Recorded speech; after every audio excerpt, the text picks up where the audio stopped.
Hi friends, welcome back to my channel. మీనాని ఎంత ఇబ్బంది పెడుతుందో తెలుసా అమ్మా నీకు? ఈ నగల విషయంలో కూడా ఇంట్లో వాళ్ళందరూ నీ కోడల్ని తప్పు పడుతుంటే నీ కోడలు మాత్రం తన కోడల్ని తప్పు పడుతూ పొగరు చూపిస్తూ పౌరుషంతో తన చేతికున్న గాజులు తీసి మీనా మొహం మీద విసిరి కొట్టింది అని సత్యం చెప్పగానే సుశీల షాక్ అయిపోతుంది. రే, ఇంత పని చేసిందా? ఇది నాకెవరూ చెప్పలేదురా.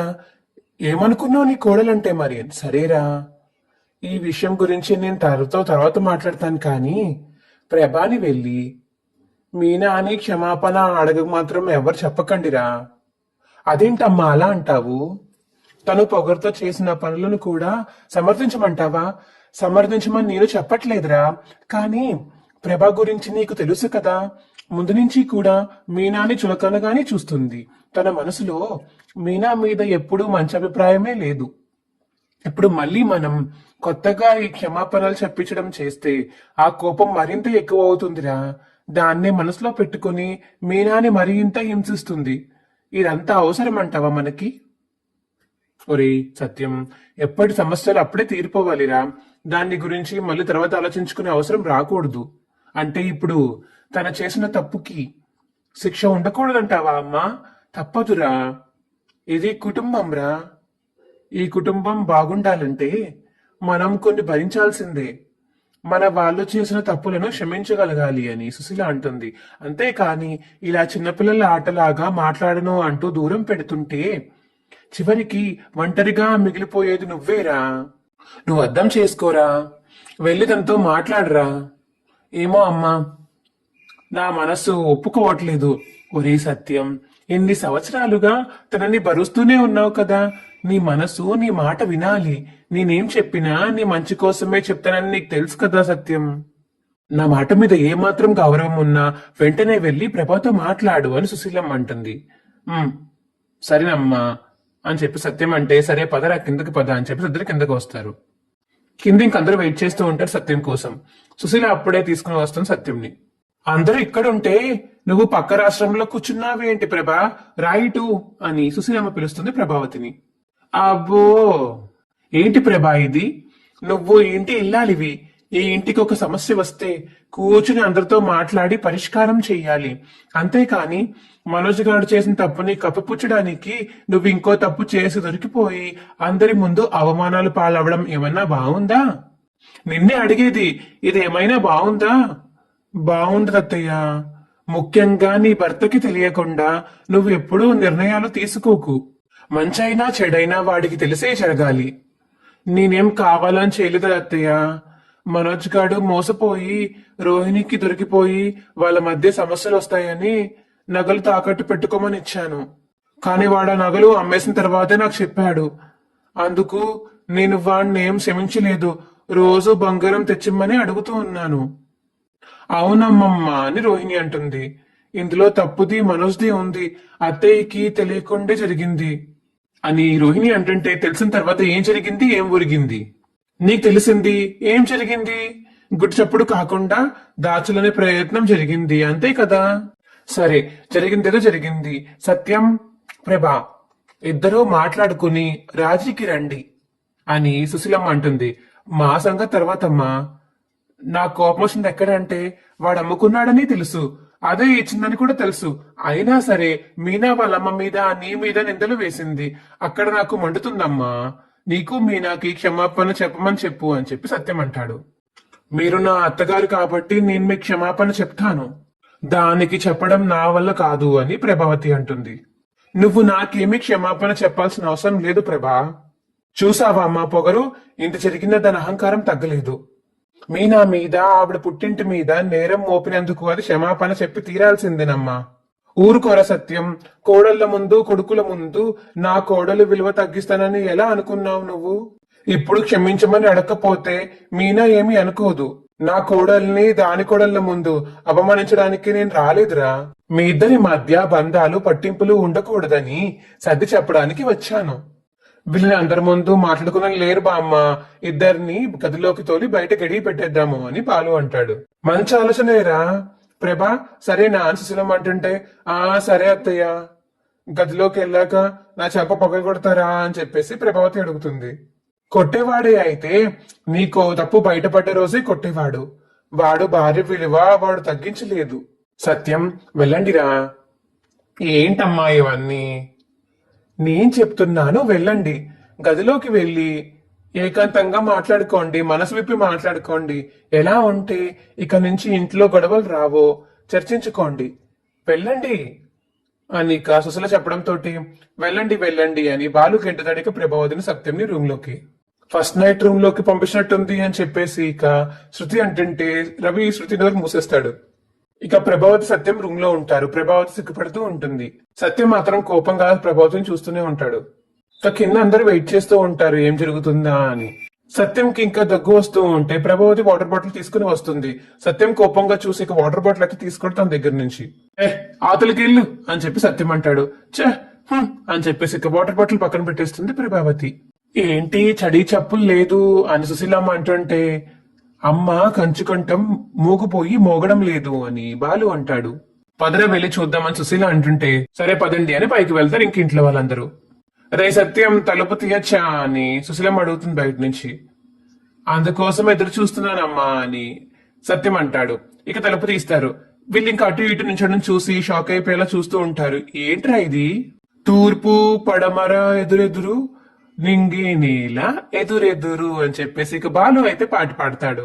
సంతోషించంలే కాని బయటికి పదండి అని సుశీలమ్మ అంటుంది. పదండి అని చెప్పడంతో ఇక ప్రభావతి అని వెళ్ళిపోద్ది బయటికి. ఒరే సత్యం, ఏంట్రా ఇది చిన్నపిల్లల్లాగా? అది మాట్లాడిన మాటలు మర్చిపోలేకపోతున్నానమ్మా, నా వల్ల కావడం లేదు అని సత్యం అంటాడు. ఇక కిందకి వచ్చేస్తారు అందరూ. నేనేం చెప్పాను, మీరేం చేశారు? నేను మాట్లాడదని చూసాను అత్తయ్య, ఆయనే గయ్యమన్నారు. చిచ్చి, ఆ ముఖం చూడాలంటేనే కంపరంగా ఉంది, ఇంకా మాట్లాడాలంటే మాట్లాడాలి అని సత్యం అంటాడు. సరేరా, పొరపాట్లు అందరూ చేస్తారు, తన తప్పు తను తెలుసుకుంది కదా. మనోజ్, ఇది నీతోనే మొదలైంది, ఇందులో అత్తయ్య తప్పేమి లేదని నీకు ఒక్కడికి తెలుసు, నువ్వు ముందు సారీ చెప్పు అని రోహిణి అంటుంది ఇక మనోజ్ తోటి. అవును నాన్న, అమ్మ తాకట్టు పెట్టి డబ్బులు రాగానే విడిపించమని చెప్పింది, తాకట్టు పెడితే 4 లక్షలు రావని నేనే అమ్మేశాను అని మనోజ్ అంటాడు. పాపం, అమ్మ తప్పేం లేదు నాన్న. నాన్న మనోజ్, ఇట్రా నాన్న అని సుశీలమ్మ పిలుస్తుంది ఇక మనోజ్ ని. మనోజ్ చెంప పగల కొడుతుంది సుశీల. అయ్యో మనోజ్, అయ్యయ్యో అని చెప్పేసి ఇక ప్రభావతి ముందుకెళ్తుంటే, ఏయ్ నీకేమన్నా కావాలా? వద్దత్తయ్య, నాకు వద్దు అని ప్రభావతి అంటుంది. బాలు క్లాప్స్ కొడతాడు. రే మనోజ్, ఇదే చంపదెబ్బ. నువ్వు నా కొడుకు కష్టార్జితాన్ని దోచుకుపోయినప్పుడు మీ అమ్మ కొట్టి ఉంటే ఈ పాటికే నువ్వు బుద్ధిగా ఉండేవాడివి. ఛీ, ఎందుకురా నీకు డిగ్రీలు? తప్పు ఒప్పు మంచి చెడు అన్ని మర్చిపోయి తమ్ముడు బారి నగలు అమ్ముకుంటావా? సిగ్గులేదురా నీకు? ఏయ్ ప్రభా, వాడు అలా తయారవడానికి కారణం అది నీ తప్పు, వాడి తప్పు కాదు, నీ పెంపకం తప్పు. నీ గారాభం వల్లే వాడు చెడిపోయాడు. ఒక కొడుకుని ఒకలాగా, ఇంకో కొడుకుని ఇంకొకలాగా పెంచి చివరికి నీ కాపురంలో నువ్వే చిచ్చులు పెట్టుకున్నావు. ఈ రోజు ఇంతమంది ముందు దోషిలా నిలబడ్డావు. ఒక్కగా ఉన్నప్పుడే మంచాలి, మానులా మారాక నువ్వేం చేసినా లాభం లేదు, అర్థమైందా? అలాగే అత్తయ్య అని ప్రభావతి అంటుంది. సరే, నీ వైపు తప్పులున్నాయి కాబట్టి నీ కోడలు క్షమించమని అడగకపోయినా నీ భర్తనైనా అడుగు. క్షమించండి అని ప్రభావతి అంటుంది. వినపడలేదు అని సుశీలమ్మ అంటుంటే, నేను వాడి మీద ప్రేమతోనే చేశాను తప్ప ఎవరిని మోసం చేయాలనే ఉద్దేశంతో నాకు లేదండి, నన్ను క్షమించండి అని ఇంక చేతులు జోడించి క్షమాపణ అడుగుతుంది సత్యంని. ఇక ఏడుస్తుంది ప్రభావతి. సరే అని చెప్పరా అని సుశీలమ్మ అండంతో, ఏంట్రా నువ్వెక్కువ చేస్తున్నావు, నా కోడలు ఏడిపించకరా. సరే సరే క్షమించానులే అని సత్యం అంటాడు. అమ్మా ఎందుకమ్మా, ఎందుకు ఏడుస్తున్నావు అని బాలు అంటుంటే, నువ్వు తిట్టినా బాగుంటుంది, ఇలా కన్నులు పెట్టుకుంటే చూడలేకపోతున్నానమ్మా అని బాలు అంటుంటే, రెచ్చి చేసిందంతా చేసి ఇప్పుడు కన్నీళ్ళు తుడుస్తున్నావా? ఇప్పుడు మా అమ్మ అనిపించుకున్నావు, గెయ్యలి కంపావతి అని బాలు అంటే ఇంక ఇంట్లో వాళ్ళందరూ నవ్వుకుంటారు. ఒరే మనోజ్, ఇంట్లో చాలా సమస్యలకు నువ్వే కారణం, ఇక నుంచి అయినా బుద్ధిగా ఉండరా. అలాగే బామ్మ, అన్నయ్య దాన్ని ఒక కోర్సులో చదవాలి బామ్మ అని రవి అంటుంటే, నువ్వు అలా అనకురా, ఆ కోర్స్ కోసం ఇంకో 4 లక్షలు మింగుతాడు వాడు అని చెప్పేసి సుశీలమ్మ అంటుంటే ఇంట్లో వాళ్ళందరూ నవ్వుతారు. బామ్మ, వీడికి బాధ్యత తెలుసాలంటే నా దగ్గర ఒక ఐడియా ఉంది. ఏంట్రా అది? వీడిని ఎత్తిన లక్షలు మళ్ళీ మాకు తిరిగి ఇవ్వాలి అని బాలు అంటాడు. అంత డబ్బు ఒకేసారి వాడు మాత్రం ఎలా ఇస్తాడురా? దాని దగ్గర ఇంకో ఐడియా ఉంది బామ్మ, నా దగ్గర నెల నెల 50,000 ఇస్తే చాలు అని బాలు అంటాడు. ఈ ఐడియా బాగుంది. రోహిణి కూడా పార్లర్ రన్ చేస్తుంది కాబట్టి ఇద్దరూ కలిసి నెలకి 50,000 తీర్చాల్సిందే అని శృతి అంటుంది. నన్ను ఇన్వాల్వ్ చేయకండి, మనోజ్ తీసుకున్నాడు, అతన్నే అడగండి అని రోహిణి అంటుంది. నాకు వీలైంది నేను కూడా మనోజ్కి హెల్ప్ చేస్తాను, కానీ నన్ను కలపొద్దు మీరు అని రోహిణి అంటుంది. వాడికి ఇచ్చింది నువ్వే కాబట్టి ఇప్పించాల్సింది కూడా నువ్వే అని చెప్పేసి ప్రభావతితో అంటుంది సుశీల. వాడు బాగుపడి మమ్మల్ని ఉద్ధరిస్తాను అనుకున్నారు, కానీ ఇలా అందరిని ఎత్తినా చేయి పెడతారని నేను మాత్రం ఊహించానా అత్తయ్య? ఇప్పుడు జరిగిపోయిన దానికి నిన్నేమి అనడం లేదు ప్రభా, నువ్వే ఒప్పించి ఇప్పించు అంటున్నాను. విన్నావుగా మనోజ్, జరిగినంత చూసావు కదా, నీ వల్ల నాకు ఎంత తొలివంపులు వచ్చాయో. మర్యాదగా నెల నెల 50,000 ఇచ్చేస్తానని ఒప్పుకో. రేయ్, నువ్వు పార్లమెంట్ ఎందుకు చూస్తున్నావురా? ఎత్తుకుపోయినప్పుడు పార్లమెంట్ చెప్పెత్తుకుపోయావా? బామ్మ అమ్మ అడిగిన దానికి సమాధానం చెప్పు. నిన్నేమి ఒకసారిగా ఏమని అడగడం లేదు కదా, ఇంకేంటి అని బాలు అంటాడు. మాట్లాడవేరా అని ప్రభావతి అంటుంది. నన్ను ఈ స్థాయికి దిగచారుస్తావురా నువ్వు, ఒప్పుకో అని చెప్పేసి ఇక ప్రభావతి అంటుంటే సరేనమ్మా ఇస్తాను అని మనోజ్ అంటాడు. సరే అని వాడంటే సరిపోదు ప్రభా, వాడు నీ ట్రైనింగ్ లో పెరిగాయి కాబట్టి ప్రతి నెల వాడితో 50,000 ఇప్పించే బాధ్యత నీది అని సుశీలమ్మ అంటుంది. ఆ సరే అత్తయ్య అని ప్రభావతి అంటుంది. ఇక మనోజ్ రోహిణి వాళ్ళు అక్కడి నుంచి వెళ్ళిపోతారు. ఇక ఆ రూమ్ లోకి వెళ్ళాక మనోజ్ అయితే ఏంటి 50,000 నెలకి అని చెప్పేసి మనోజ్ అంటుంటే, ఏంటి ఎవరిని అడుగుతున్నావు, నువ్వే కదా మింగింది అని రోహిణి అంటుంది. నువ్వు నన్నే అంటున్నావా? నేను కాబట్టి గదిలో ఉంటున్నాను, అదే శృతి లాంటిదైతే వీధిలో నిలబెట్టి కడిగి పాడేసేది. అంటే ఇదంతా బాడుగాడు ప్లాన్ అనుకుంటున్నాను నేను. వాడు కావాలని బామ్మని ఇక్కడికి పిలిపించాడు, పిలిపించి తప్పేం చేయలేదు. ముగ్గురు కొడుకులు ముగ్గురు కోడళ్ళు చేయలేని పని ఆ అమ్మగారు చేశారు, అత్తయ్యని మావయ్యని కలిపారు అని రోహిణి అంటుంటే, ఇప్పుడు వాళ్ళు కలవనని పిలిపించి నన్ను ఇరికించారు కదా, 50,000 ఊరికే వస్తాయా? ఊరికే రావు మనోజ్, మావయ్య కూడా ఊరికే రాలేదు. సర్వీస్ అంతా జీవితాంతం దారిపోస్తే ఆ డబ్బు వచ్చింది. అది తీసుకుని నువ్వు బాగుపడి ఉంటే ఆయన కనీసం ఆ సంతోషమైనా మిగిలేది. కొడుకు ప్రయోజకుడైనా సంతృప్తి అయినా ఉండేది మావయ్య గారికి. ఆ డబ్బు ఎవరికి దక్కకుండా కల్పన బొందం మీద కొట్టింది నువ్వు.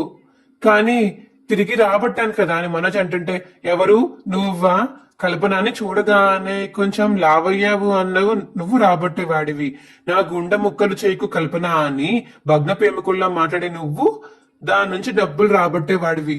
నేను కాబట్టి వడ్డీతో సహా రాబట్టాను అని రోహిణి అంటుంది. అయినా ఇప్పుడు అవన్నీ ఎందుకులే రోహిణి, ఈ 50,000 ఎక్కడి నుంచి తేవాలి? నాకేం సంబంధం లేదు. నువ్వన్నీ మింగేస్తూ పోతూ ఉంటే నేనెక్కడి నుంచి తెచ్చేది?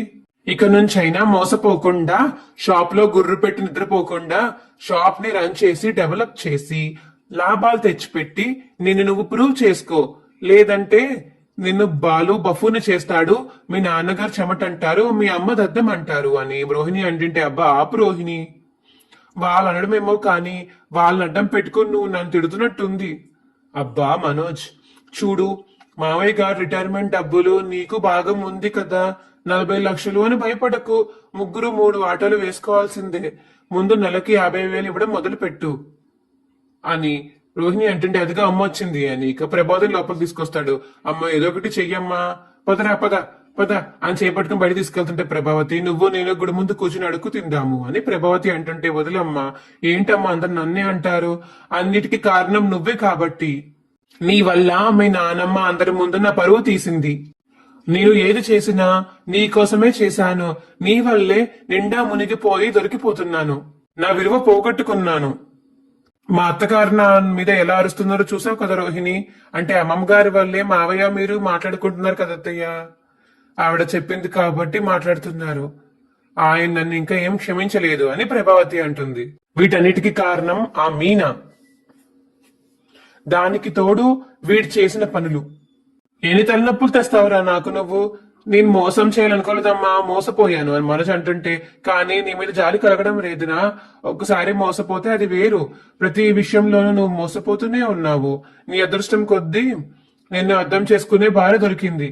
అదే నిన్ను అమాయకుడిని చేసి గతంలోని తప్పులన్నీ దాచి నిన్ను మోసం చేసే భార్య దొరుకుంటే ఏం చేసేవాడివి అని ప్రభావతి అంటుంది. ఇప్పుడు నన్ను ఏం చేయమంటావమ్మా? నువ్వేం చేస్తావురా? నీ వల్ల ఏమవుతుంది? అందరినీ పక్కన పెట్టి నీ మీదే ఆశలని పెట్టుకొని గారభంగా పెంచినందుకు నీ వల్ల నాకు ఏం ఒరిగిందిరా? ఇప్పుడు ఈ డబ్బు మూలంగా ఎవరేమన్నా నోరు మూసుకుని ఉండాల్సి వస్తుంది. నీ వల్ల నాకేం లాభం లేదు. కానీ అమ్మ రోహిణి, నువ్వే ఏదో ఒక దారి చూడాలి. నేనేం చేయాలి అత్తయ్యా? నా వల్ల అయిందంతా నేను చేస్తూనే ఉన్నాను కదా.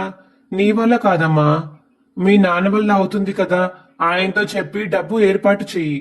మావయ్య పాపం జైల్లో ఉన్నారు కదా అని మనోజ్ అంటుంటే, జైల్లో ఉన్నా కూడా నువ్వు షోరూమ్ పెట్టడానికి సాయం చేశారు కదా, ఇది చేస్తారు అని ప్రభావతి అంటుంది. ఇక రోహిణి అయితే షాక్ లో అలా ఉండిపోతుంది. రే, ఇప్పటికైనా బుద్ధి జ్ఞానంతో ఉండరా? నిన్ను కన్నందుకు నాకు రూపాయి లాభం లేదు. నిన్ను చేసినందుకు రోహిణికి మనశ్శాంతి లేదు. ఏం జన్మరాది చి అని వెళ్ళిపోతుంటే ప్రభావతి, మరి నిన్నేమనాలి అని చెప్పేసి మనోజ్ అంటాడు. ఇక ప్రభావతిలో షాకింగ్ ఫేస్ వేసుకుని ఇంకా మనోజ్ అలా చూస్తూ ఉండిపోతుంది. నువ్వు నన్ను కన్నది నా దగ్గర నుంచి కొంచెం సంపాదన తిరిగి కూర్చోడానికా అని చెప్పేసి మనోజ్ అంటాడు. ఇక రాబోయే ప్రమోలో అయితే అమ్మా ఆకలే అని చెప్పేసి మనోజ్ అంటుంటే, రే అడుక్కునే వాళ్ళగా అదేం అడగడం రా అని చెప్పేసి బాలు అంటాడు. తొందరగా చేయవే, అందరూ ఆకలి అంటున్నారు అని ప్రభావతి అంటుంటే, ఇంతమందికి అదొక్కతే చేసి పెట్టాలా? ఇప్పుడు స్టవ్ కి 2 పొయ్యిలు ఉన్నాయి కదా. ఒక పక్క భర్త భార్యకి దోశలేస్తాడు, ఇంకో పక్క భార్యకి భర్త దోశలేస్తుంది. అలా వెయ్యాలి అని చెప్పేసి ఇక సుశీలమ్మ చెప్పడం తోటి ఇంక ఇంట్లో వాళ్ళందరూ దోశలు ఎవరికి వాళ్ళు వేసుకుని తినిపించుకుంటారు. మా వీడియో మీకు ఎలా అనిపించిందో కింద కామెంట్ సెక్షన్ లో తెలియచేయండి. మా వీడియో కనుక నచ్చితే మా వీడియోని లైక్ చేసి తప్పకుండా మా ఛానల్ సబ్స్క్రైబ్ చేసుకోండి. పక్కనే ఉన్న గంట సింబల్ మీద క్లిక్ చేయండి. అప్పుడే మేము చేసే వీడియోలు మీకు వస్తాయి. Bye friends.